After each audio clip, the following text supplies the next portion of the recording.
कहानी की शुरुआत सवाना उसकी 32 वर्षीय बड़ी बहन जायरा और 46 वर्षीय हाकिम से होती है। बात तब की है जब सवाना महज 16 साल की थी। वह खुद से करीब दोगुने उम्र के हाकिम से इश्क कर बैठी थी। उनकी मोहब्बत पर उम्र के अंतर का कोई असर नहीं था। दोनों एक दूसरे से बेइंतहा मोहब्बत करते थे। शबाना हकीम को अपना सब कुछ सौंप चुकी थी। निकाह भी करना चाहते थे, लेकिन जब इसकी जानकारी उसके परिवार को हुई तब उन्होंने उम्र के अंतर को देखते हुए उसकी बड़ी बहन जायरा का निकाह हकीम से कर दिया। उसके बाद हकीम शबाना का प्रेमी से जीजा बन गया। हकीम खूबसूरत जायरा को पाकर बेहद खुश हुआ, लेकिन उसके लिए शबाना को दिल से निकालना मुश्किल हो रहा था। जायरा जीजा साली के प्रेम संबंध को जानती थी, फिर भी उसने हकीम के साथ निकाह इसलिए कर लिया था कि उसकी छोटी बहन शबाना ने उससे वादा किया था कि वह उसकी खुशी के लिए अपने इश्क को दफन कर देगी, वह उनकी जिंदगी से दूर चली जाएगी। दूसरी तरफ जायरा ने हकीम पर ऐसी लगाम लगाई कि वह चाह कर भी शबाना से नहीं मिल पाता था। जल्दी शबाना का भी एक युवक के साथ निकाह हो गया। उसके बाद शबाना अपने वादे के मुताबिक जायरा और हकीम की जिंदगी से दूर चली गई। उसकी अपनी अलग गृहस्थी और दुनिया बस गई थी। 10 सालों के दौरान शबाना 3 बच्चों की माँ भी बन गई। हालांकि शबाना अपने शोहर के व्यवहार से दुखी रहती थी, कारण शोहर को उसके निकाह से पहले के प्रेम संबंध की अधूरी जानकारी हो चुकी थी। वह बार बार उसको अतीत के प्रेम को लेकर ताने देता था। जब भी किसी घरेलू मसले पर विवाद होता तब बहस के दौरान कई बार उसने गुस्से में कह दिया था कि वह अपनी प्रेमी हकीम के पास ही चली जाए। पति की यह बात शबाना को न केवल चुभ जाती थी, बल्कि इससे उसकी पुरानी मोहब्बत की यादें भी ताजा हो जाती थी। वह एकदम से तिलमिला जाती थी। बार बार की इस चिकचिक से उसने एक दिन शौहर से अलग रहने का निर्णय ले लिया और अपनी 10 साल की बेटी के साथ अलग रहने लगी। 2 बच्चे उसने शौहर के पास ही छोड़ दिए। किशोर अवस्था से ही इश्क का स्वाद ले चुकी शबाना के लिए किसी नए प्रेमी की तलाश करना मुश्किल नहीं था।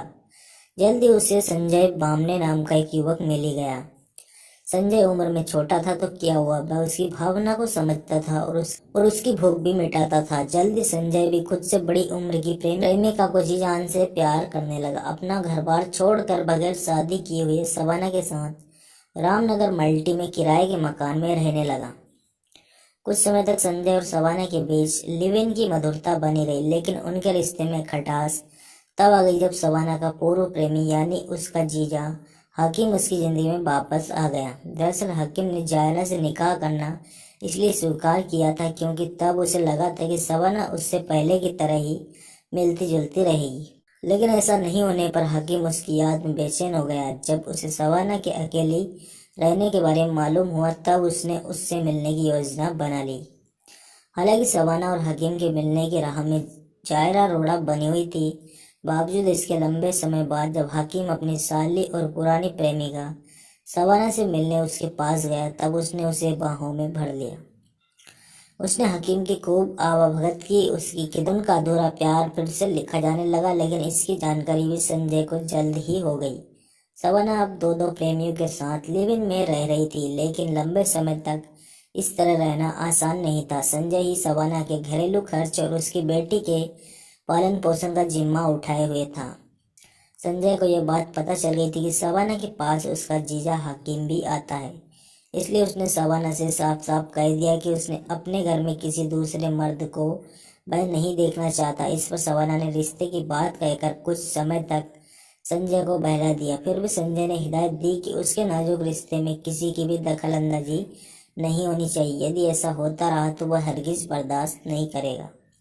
संजय की सख्ती और फरमानों को लेकर शबाना उससे नाराज रहने लगी। संजय की एक बुरी आदत शराब पीने की भी थी। शबाना उसे हमेशा कहती थी कि वह घर में शराब न पिए। उसकी बड़ी हो रही बेटी भी साथ में रहती है, उस पर बुरा असर पड़ेगा।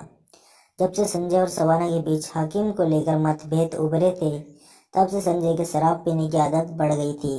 बाहर तो पीता ही था, रात में भी घर आकर भी बोतल खोल लेता था। एक दिन तो संजय ने हद ही कर दी। शराब पीकर आया और आते ही शबाना का गुस्सा उसकी बेटी पर निकालने लगा। उसे बुरी तरीके से डांटने फटकारने लगा, उसके पकाए खाने में कमियां निकालने लगा। जब शबाना ने इसका विरोध किया और कहा कि वह ऐसा ना करे तब संजय ने उस पर हाथ उठा दिया। उस रोज संजय ने माँ बेटी दोनों की शराब के नशे में पिटाई कर दी। इस मारपीट में शबाना की बेटी के सिर में चोट भी आ गई और शबाना भी जख्मी हो गई। गनीमत यह रही कि घर में डेटॉल रखी थी, जिससे अपने और बेटे की चोटों के खून को बंद करने में वो सफल रही। सुबह होने पर संजय ने उनसे रात की मार पिटाई को लेकर माफी मांग ली और अच्छी तरीके से मरहम पट्टी के लिए पैसे देकर चला गया। साथ में हिदायत भी दी कि इस बारे में किसी को भी न बताए। दो दिनों तक तो घर में शांति बनी रही, लेकिन तीसरे दिन संजय फिर शबाना से दिन में ही उलझ गया। पड़ोसियों ने आकर उसे समझाया, तब गुस्से में चला गया। उसी रोज हकीम भी शबाना से मिलने आया। शबाना और उसकी बेटी ने रो रो कर संजय की ज्यादती उससे बयां की। हकीम यह सुनकर सन्न रह गया। उसने शबाना को आश्वस्त किया कि वह इसका समाधान जल्द निकालेगा। इतना कहकर वह वहां से चला गया, लेकिन उसके मन में साजिश की योजना बन रही थी। उसी के अनुसार 28 जून 2021 की तारीख मुकर्रर की गई। कैसे योजना को अंजाम देना है, इसके बारे में शबाना से बात कर ली। फिर 22 तारीख की आधी रात को शबाना ने हकीम को फोन करके अपने घर बुला लिए। हकीम बताए समय पर आ गया। फिर उसने गहरी नींद में सो रहे संजय के सिर पे हमला, सिर पर मसाला पीसने वाला सिलबट्टा दे मारा। सिलबट्टे के हमले से संजय बेहोश हो गया। फिर हकीम और शबाना ने मिलकर उसके गले को सर्जिकल ब्लेड से काट डाला। वह ब्लेड हकीम अपने साथ लेकर आया था। संजय की हत्या के बाद सुबह के 4 बजे हकीम ने संजय की लाश पहले अच्छी तरह चादर में लपेटी, फिर चटाई में बांधकर पास के चीरा खदान तालाब में फेंक दिया। घर पर शबाना ने घर में बिखरे खून के धब्बे साफ किए। अगले रोज 29 जून 2021 को पुलिस ने तालाब से संजय की लाश बरामद कर ली। इस हत्याकांड की जांच पूरी होने के बाद हकीम और शबाना पर हत्या एवं सबूत मिटाने की धाराएं लगाकर फाइल तैयार कर ली गई। जांचकर्ता पुलिस ने उन्हें कोर्ट में पेश किया। वहां से उन्हें अपराध का दोष साबित होने तक न्यायिक हिरासत में भेज दिया गया।